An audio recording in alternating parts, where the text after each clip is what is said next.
Mheshimiwa Mchengerwa, ni swala la hizi halmashauri zetu. Halmashauri zetu zinakusanya pesa za ushuru kwa wananchi. Wananchi wanapeleka karanga, wanapeleka furu, wanapeleka kambuzi kake, kang'ombe. Lakini hizi pesa matumizi yake, Mheshimiwa Mchengerwa, yasiwe makubwa ya anasa.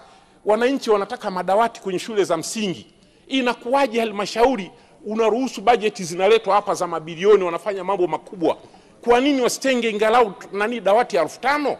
Kila halmashauri kwenye nchi hii, halmashauri 184, kila halmashauri ikiweka dawati 1500 tu, watoto wote wa nchi hii wataacha kukaa chini.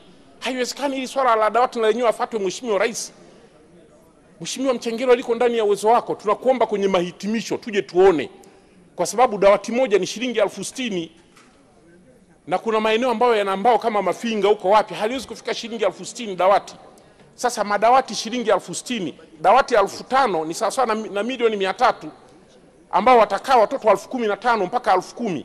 Sasa watoto 15,000 wakiwa nakaa kila mwaka, baada ya miaka 5, Mheshimiwa Mchengerwa, tayari tuna watoto zaidi ya 75,000 kwa wanakalia dawati. Nchi imepata uhuru leo tunakwenda miaka 60 na kitu. Bado watoto wanakaa chini katika nchi yetu na bado ushuru unakusanywa. Hii Mheshimiwa Mchengerwa, usipokuja nalo vizuri hili jambo, nikakuona kwenye hitimisho lako, nitageuka tena hapo tena nitageuka kuwa adui, nitakuwa mbabe wa kivita kwenye bajeti yako. Yaani pamoja na kuja vizuri na pongeza, tunafika mwisho sasa, hapo ndio nakwenda kukuloki. Na kuomba sana Mheshimiwa Mchengerwa, nije nisikie umeliwekaje hili swala la madawati.